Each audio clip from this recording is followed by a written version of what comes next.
దేవుని పరిశుద్ధ నామమునకు మహిమ కలుగునుగాక. ప్రియులారా, ప్రభునామన మీ అందరికీ వందనములు. ఈరోజు ప్రత్యేకమైన రోజు, శుభ శుక్రవారం, గుడ్ ఫ్రైడే.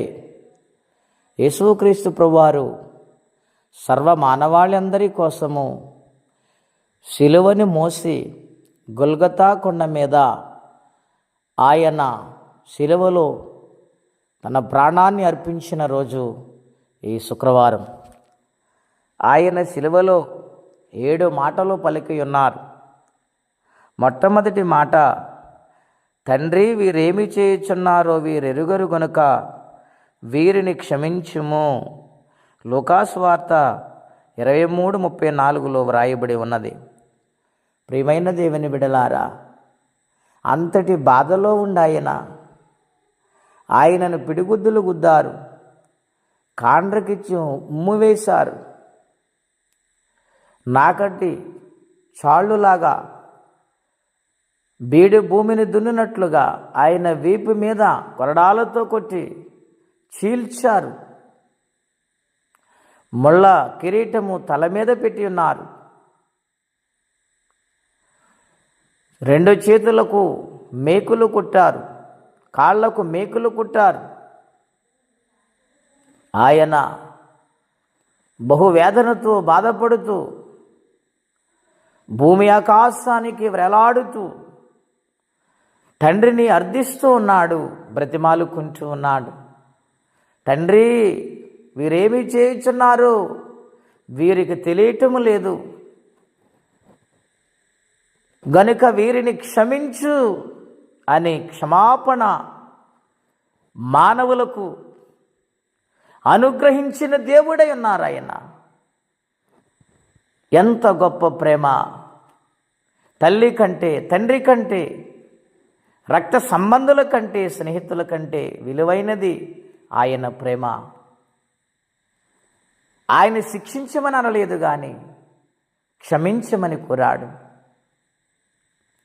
మన జీవితాల్లో అటువంటి హృదయము ఉన్నదా? క్షమించగలిగితే కార్యమును చూస్తాం, క్షమించగలిగితే నీతి రాజ్యాన్ని చూడగలుగుతాం. క్షమాపణ హృదయం ఆయనలో ఉన్నట్లుగా మనలో ఉండాలి. గనుక మనిషి ఎప్పుడూ కూడా క్షమించాలని కోరుకోడు, ద్వేష భావాలతో నింపబడతాడు, అసూయ ద్వేషాలతో ఉంటాడు, గనుక క్షమించలేడు.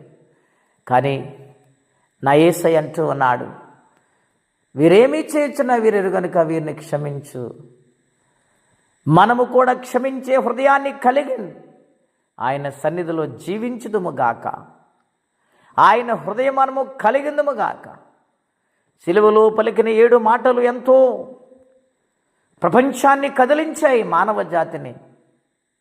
కనుక క్షమించే హృదయం కలిగి ఆయన సన్నిధిలో కన్నీళ్లతో ఆయన పాదాలు కడుగుదాం. అట్టి కృపా తీర్మానం పరిశుద్ధాత్మదేవుడు మనందరికీ దయచేయునుగాక. ప్రార్థన అండి. అత్యంత కృప కలిగిన దేవా, మీ ఘనమైన నామమును బట్టి మీ వందనాలు. మీరు క్షమించి మమ్మలను పాపము నుండి విడిపించారు. మీ రక్తముతో మమ్మల్ని కొన్నారు ప్రభువా, క్రయధనముగా మారారు ప్రభువా. నీ పాదాలు కొందనాలు. మేము కూడా క్షమించే హృదయం కలిగిన ఈ సన్నిధిలో నమ్మకంగా బ్రతుకు భాగ్యం అందరికీ దయచేయమని ఈ 7 మాటలు ధ్యానిస్తుండగా పరిశుద్ధాత్మదేవుడా, మీరు మాకు తోడయుండి దీవించమని యేసునామములో అడుగుచున్నాము తండ్రి. ఆమేన్. దేవుడు దీవించునుగాక. ఆమేన్.